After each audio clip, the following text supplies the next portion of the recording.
nous a fait un transfert de 40 000 francs ce matin. 40 000 francs? Mais à quoi ces sommes va nous servir? Nous sommes deux. Et en plus de cela, nous avons une loyer à payer. Oui, t'as raison, mais on n'a pas le choix. Tu sais, il a plus de charges ces derniers temps, et non seulement ça, son salaire est réduit de 25%. Réduit de 25%? Pour quelle raison? T'es au courant de rien? Au courant de quoi? Le gouvernement tchadien a fait un abattement de salaire de tous les fonctionnaires du pays. Le salaire des fonctionnaires a été réduit?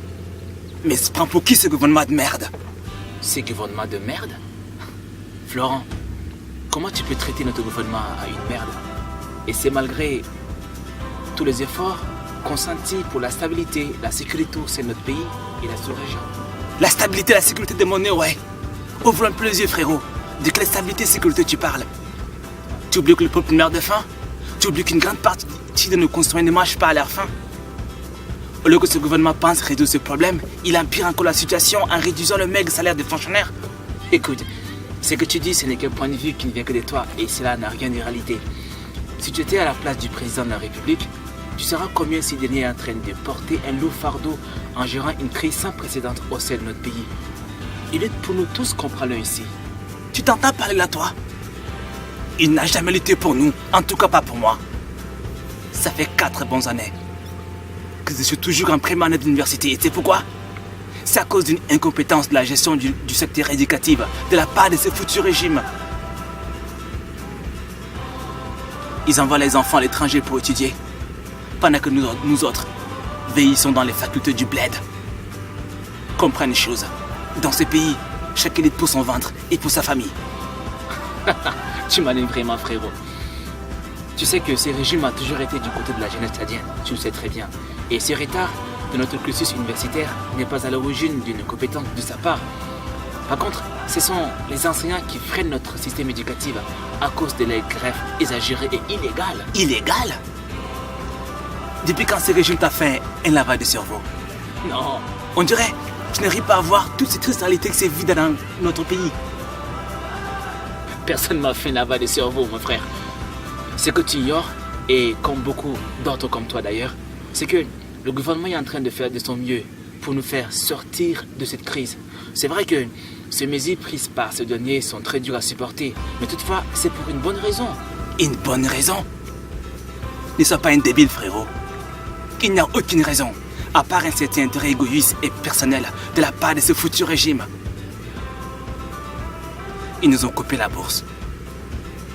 Soi-disant, avec cet argent, ils vont améliorer notre condition universitaire. Mais aujourd'hui, toi et moi, nous constatons que ce n'est pas le cas. Tu ne me diras pas le contraire. Les bus des étudiants sont souvent garés, soi-disant par manque de carburant. Malgré que le Tchad est un pays pétrolier, quelle absurdité. Les restaurants des universités sont souvent fermés.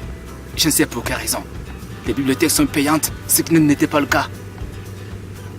Il y a de cela un an jour pour jour que le gouvernement a coupé les indemnités des fonctionnaires, soi-disant juguler une quelconque crise financière, je dirais même fictive, sans tenir compte de la cherté de vie. Les fonctionnaires n'ont plus assez de moyens pour s'occuper de leur famille comme il se doit. Certains n'ont même pas pu inscrire les enfants à l'école, comme autrefois. Et beaucoup ne mangent pas à leur faim. Ok, maintenant écoute-moi très bien.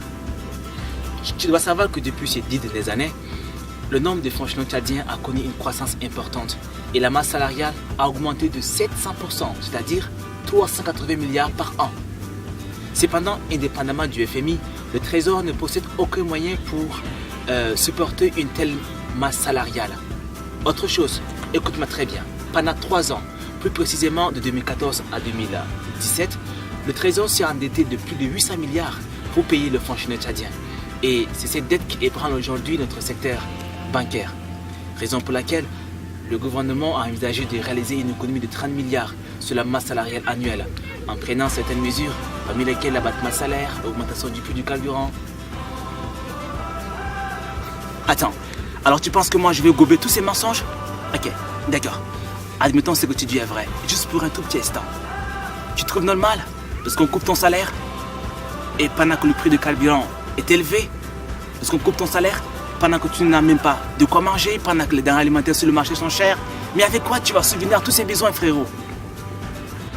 Je sais ce que tu ressens.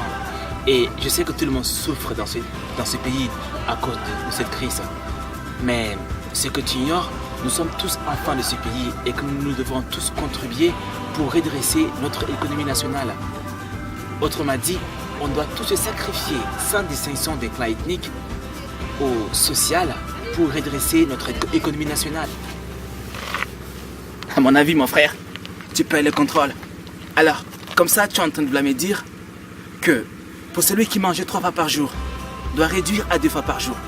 Pour celui qui mangeait 2 fois par jour, doit réduire à 1 fois par jour. Et alors, qu'en est-il pour ce pauvre citoyen qui ne mangeait qu'une seule fois par jour? Tu me diras que celui-là ne devrait même pas manger du tout toute la journée. Parce qu'il devrait donner sa part de contribution pour juguler, c'est pas redresser une faillite économique. Foutaise. Tu sais quoi? Ceux qui ont pillé, détourné, des milliards et des milliards, ce sont eux qui devront se sacrifier, pas nous. Ah, oui, autre chose, j'oubliais. Faut dire à ton gouvernement que nous ne sommes pas contre son abattement de salaire. Mais il faut qu'on y règle la cherté de vie d'abord.